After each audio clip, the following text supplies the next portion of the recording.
Hello বন্ধুরা, welcome back to our channel. আশা করি তোমরা সবাই ভালো আছো, আমরাও খুব ভালো আছি। আরও একটা নতুন ভিডিও নিয়ে তোমাদের সামনে হাজির হলাম। তো তোমরা দেখেছো আমি ভিক্টোরিয়া মেমোরিয়াল হলের ভিডিও তোমাদের সাথে একটা শেয়ার করেছি।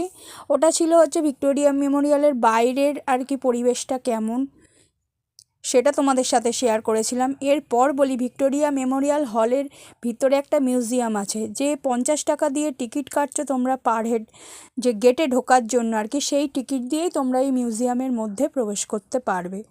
একবারই টিকিট কাটলে আর কি তোমরা হচ্ছে ভিক্টোরিয়া মধ্যেও প্রবেশ করতে পারবে, মিউজিয়ামটাও দেখতে পারবে। তো দেখো, আমরাও যেহেতু হচ্ছে ভিক্টোরিয়ায় গেছি, মিউজিয়াম না দেখলে চলে বলো?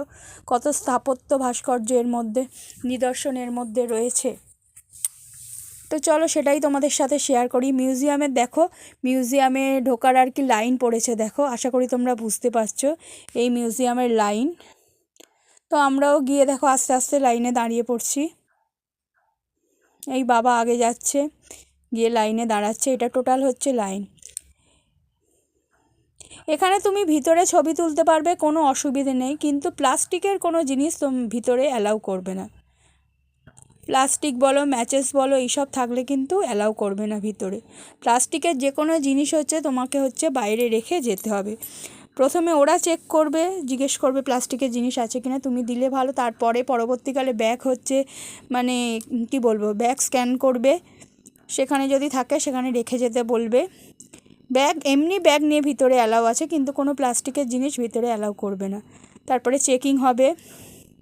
তো অনেকগুলো প্রসেসের মধ্যে দিয়ে যেতে হবে, গিয়ে তারপরে তোমরা এই মিউজিয়ামের মধ্যে হচ্ছে প্রবেশ করতে পারবে। এখানে বিভিন্ন ধরনের, প্রথমেই মিউজিয়ামে ঢুকে প্রথমে বিভিন্ন রকমের আর কি ছবি রয়েছে, আমার মা দেখছে দেখো। আর একটা ভালো জিনিস কি, এখানে না মানে বসার জায়গা আছে। গিয়ে মনে করো তোমার কষ্ট হচ্ছে, তুমি গিয়ে একটু বসবে, বসতে পারো। উপরের একটু কারুকার্যটা দেখো, তোমাদের সাথে শেয়ার করি, পরে ভালোভাবে আরও শেয়ার করব। ছবিগুলো কতটা ভালো বুঝতে পারছো জানি না। এখানে এই যে ভিক্টোরিয়া মেমোরিয়াল হল প্রথম দিকে কেমন ছিল সেটারই মানে ছবিগুলো এখানে হচ্ছে তোমার দিয়ে রেখেছে। ওখানে দেখলে মূর্তিটা হচ্ছে রানী হচ্ছে ভিক্টোরিয়ার মূর্তি, ওখানে হচ্ছে রয়েছে শুরুতেই। এই দেখো, এই হলটার মানে মেঝেটার হচ্ছে যে মানে নকশাটা, সেটা ওই ছবিটাতে রয়েছে। এটা কিভাবে তৈরি হয়েছে সেই সব ছবিগুলো রয়েছে এখানে। দেখো এই যে তৈরি স্ট্রাকচারটা, সেই ছবি রয়েছে। মানে বিভিন্ন রকম কীভাবে আর কি এই ভিক্টোরিয়া মেমোরিয়াল হল তৈরি করলো, কি কি আর কি প্রসেস, সেইগুলোর সব ছবি আর কি এখানে হচ্ছে তুলে ধরা হয়েছে। দেখো কত উঁচু, দেখো দরজাটা একবার দেখো, খুব সুন্দর। ভিতরটা না গেলে বুঝতে পারবে না। গরমকালে ভিতরে গেলে মানে গরম তোমাদের অনুভবই হবে না, ঠান্ডার একটা আমেজ। খুব সুন্দর। দেখো সবাই আস্তে আস্তে ভিতরে প্রবেশ করছে, তো আমরাও আস্তে আস্তে ঢুকে গেলাম ভিতরে।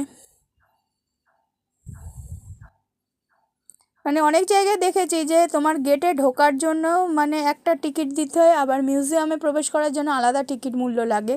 কিন্তু এখানে দেখলাম যে একটা টিকিটেই আর কি তুমি দুটো জিনিসই দেখতে পাবে।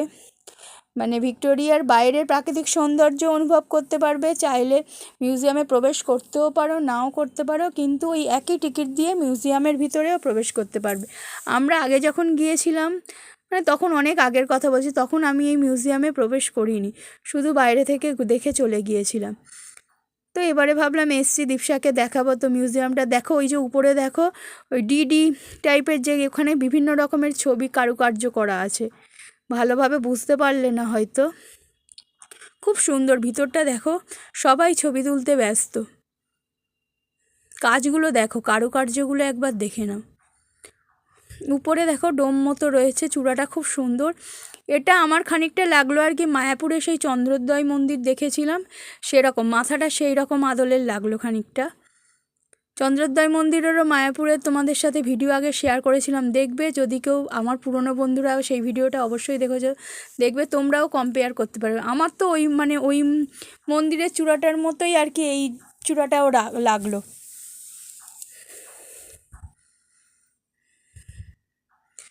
এবারে ছবিগুলো দেখো, ভালোভাবে বুঝতে পারবে, এই সাইডে সব ছবি করা আছে।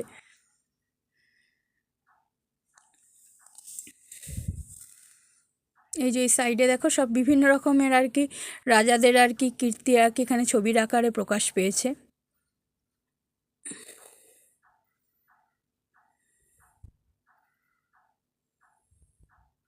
ভিডিওটা একটু বড় হয়ে গেছে, একটু ধৈর্য ধরে দেখো, কষ্ট করে বানিয়েছি। আশা করি যারা আমার প্রকৃত বন্ধু তারা অবশ্যই পুরোটা দেখবে। যারা আমাকে ভালোবাসো, দীপশাকে ভালোবাসো, একটু কষ্ট করে ভিডিওটা দেখো। কি আছে মানে মিউজিয়ামের মধ্যে সেটাই তোমাদের সাথে শেয়ার করলাম। আমার ভালো লেগেছে, আমি ভাবলাম তোমাদের সাথেও একটু শেয়ার করে দিই কি কি ভিতরে আছে। সবাই তো সব জায়গায় যাওয়া সম্ভব হয় না। তো যারা কলকাতায় আছে হয়তো ঘুরে ঘুরে গেছো, কে কে ঘুরে গেছো ভিক্টোরিয়ায় আমাকে অবশ্যই কমেন্টে জানিও। কিন্তু যারা আসতে পারোনি তাদের জন্য আরও বেশি করে এই ভিডিওটা দেওয়া। এমন অনেক জায়গায় হয় আমিও অনেক সময় হয়তো অনেক জায়গায় গিয়ে উঠতে পারি না, তো সেখানে তোমাদের ভিডিওর মাধ্যমে আমি দেখে নিই, আমার তো ভালো লাগে। তো আশা করি আমি সেই জন্যই আরও বেশি করে দিলাম যে মিউজিয়ামটা যাদের দেখা নেই তারা হচ্ছে একটু ভালো করে দেখো। এখানে দেখো বিভিন্ন ধরনের তলোয়ার রয়েছে, রাজারা যে তলোয়ারগুলো ব্যবহার করতো সেই তলোয়ারগুলোই এখানে রয়েছে।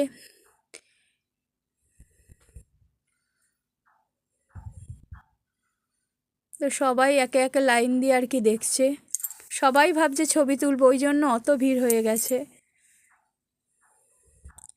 এখানে থেকে থেকেই বসার জায়গা আছে, কষ্ট হলে তোমরা বসতে পারবে, অনেকগুলো বসার সিট রয়েছে দেখলাম। এটা দেখো, এটা হচ্ছে হেস্টিংসের, আমরা যে মানে ইতিহাসের বইয়ে পড়েছিলাম হেস্টিংস, তো তার আর কি চেয়ার, আর এখানে একটা টেবিল মতো আছে ছোটো মতো, সেটাই।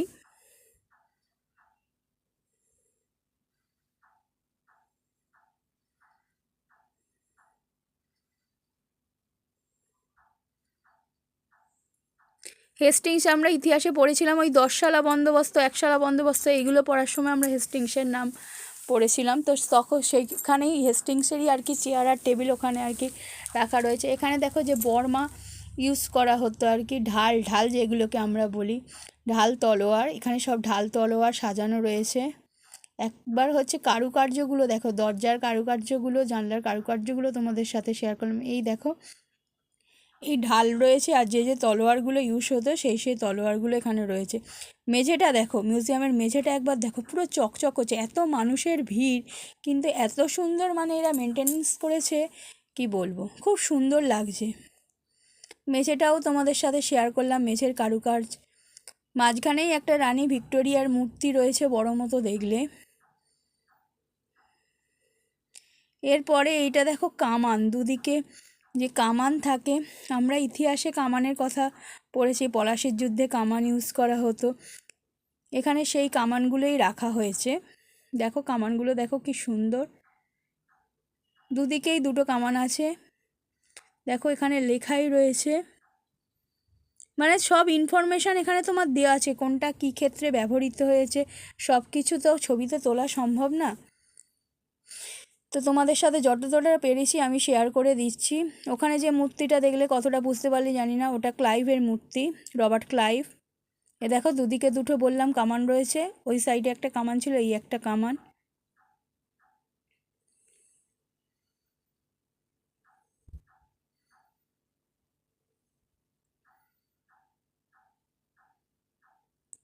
কামানটা ভালো করে শেয়ার করে দিচ্ছি তোমাদের সাথে।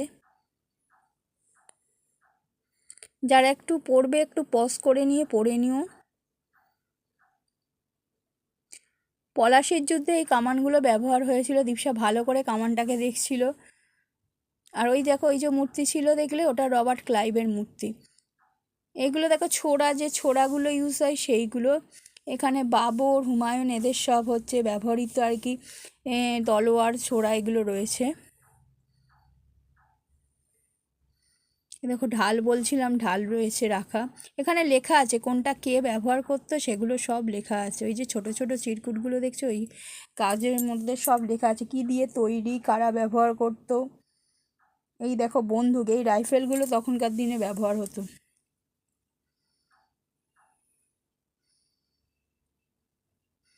কত রকমের বন্দুক রয়েছে দেখো।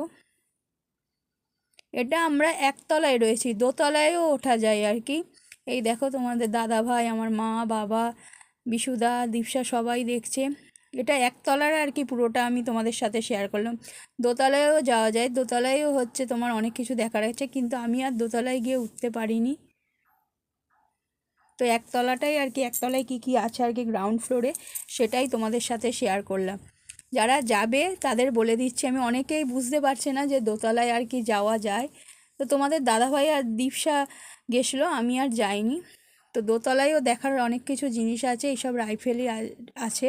তোমরা পারলে, আর দোতলা থেকে সব থেকে ভালো আর কি পুরো আর কি তোমার ভিক্টোরিয়ার যে মানে কি বলবো গ্রাউন্ডটা রয়েছে, পুরো উপর থেকে ভালোভাবে দেখা যায়। তো তোমরা ওখান থেকে পুরো আর কি ভিক্টোরিয়া আর ভিউটা আর কি দেখতে পাবে, যে বাগান গাছপালা রয়েছে, সুন্দর আর কি প্রাকৃতিক দৃশ্য যেটা, সেটা ওই উপরের তোমার বারান্দা টাইপের আছে, সেখান থেকে সুন্দরভাবে দেখতে পাবে। এখানে দেখো বঙ্কিমচন্দ্র, নেতাজি সুভাষচন্দ্র বসু, রবীন্দ্রনাথ, এনাদের ছবি দিয়ে এনাদের কীর্তির কথা আর কি লেখা রয়েছে। বিভিন্নজন এই পোর্ট্রেটগুলো এঁকেছেন। উপরে যে দেওয়ালে পোর্ট্রেটগুলো দেখতে পাচ্ছ তোমরা, এগুলো সব হাতে আঁকা। কারা তৈলচিত্রগুলো এঁকেছেন সেই নামগুলো দিয়ে এনাদের কীর্তিগুলো খুব সুন্দরভাবে এখানে বর্ণনা করা আছে।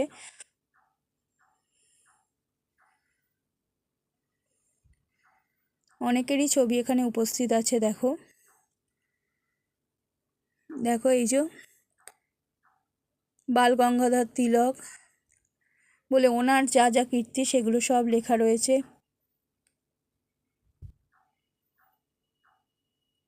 কে এঁকেছেন দেখো, এখানে তৈলচিত্র বলে অধ্যাপক ওয়াল্টার ল্যাংহ্যামারের নাম লেখা রয়েছে, উনি এঁকেছেন। আর পণ্ডিত মদনমোহন মালব্য, ওনার জন্ম সাল, মৃত্যু সাল সব দিয়ে কি ওনার কীর্তি সেগুলো সব ভালো করে ডেসক্রাইব করা রয়েছে। অনেক কিছু এখান থেকে তোমরা জানতে পারবে। এটা তো আমাদের বিশ্বকবি গুরুদেব রবীন্দ্রনাথ ঠাকুর, বুঝতেই পারছো।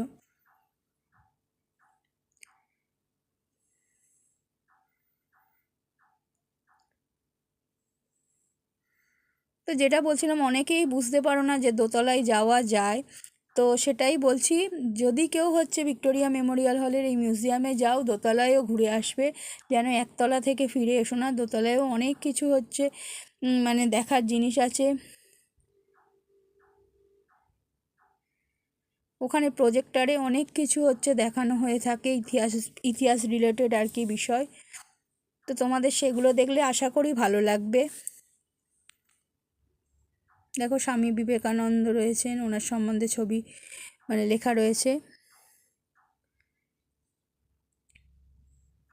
দরজা জানলাগুলো একবার দেখো, কি বড় বড় আর সুন্দর সুন্দর কারুকাজ। দেখলে মনে হবে যে এতকালের প্রাচীন, কেউ দেখলে বুঝতেই পারবে না, মনে হবে সদ্য মানে তৈরি করা, এত সুন্দর মেনটেনেন্স করা। দেখো এখানে নেতাজি সুভাষচন্দ্র বসুর ছবি রয়েছে, পরপর পরপর এইভাবে ছবিগুলো আর কি পরপর রয়েছে।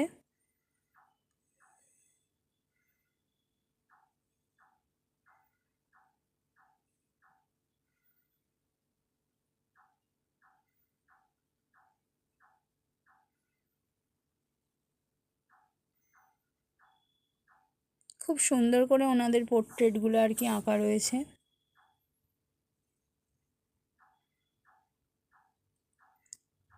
আশা করি ভিডিওটা তোমাদের ভালো লাগবে। যদি ভালো লেগে থাকে অবশ্যই চ্যানেলটাকে সাবস্ক্রাইব করো, লাইক শেয়ার কমেন্ট করো, আর বেশি বেশি করে হচ্ছে শেয়ার করো। দীপশা তো জানো ফাঁকা জায়গা পেয়েছে, দীপশা একটু ছুটোছুটি করে নিচ্ছে, ও তো ছুটোছুটি করতে খুবই ভালোবাসে।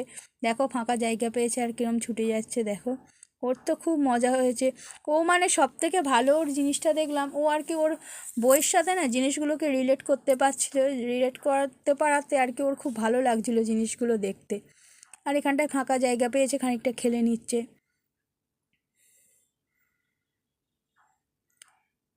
এখান থেকে বাইরে বেরিয়ে ওই যে দরজাটা দেখছো, ওখান দিয়ে উপরে যাওয়ার আর কি সিঁড়ি আছে। ভিতরে কোনো সিঁড়ি নেই, ভিতরে দিয়ে তোমরা কোথাও উপরে যেতে পারবে না। ওই দরজা দিয়ে দীপশা গেল দেখলে, ওখান দিয়ে বেরিয়ে সিঁড়ি সাইডে আছে, সিঁড়ি দিয়ে দোতলায় যাওয়া যায়। এটা অনেকেই বুঝতে পারছে না, অনেকে এখান থেকেই বেরিয়ে যাচ্ছে, এক্সিট লেখা রয়েছে, বেরিয়ে যাচ্ছে। কিন্তু যারা যাবে আমার ভিডিও দেখে তাদেরকে বারবার বলছি দোতলায় অবশ্যই ঘুরে আসবে, দোতলায় উঠতে দেয়। আশা করি ভিডিওটা তোমাদের ভালো লেগেছে। যদি ভালো লেগে থাকে অবশ্যই চ্যানেলটাকে সাবস্ক্রাইব করে দিও। আর এটা দেখো পলাশির যুদ্ধের যে ফিল্ডটা ছিল সেটা ছোট করে আর কি এখানে আর কি কী বলবো রেপ্লিকা করে আর কি রেখে দিয়েছে। খুব সুন্দর লেগেছে এটা আমার। থ্যাংক ইউ সো মাচ ধৈর্য ধরে ভিডিওটা দেখার জন্য।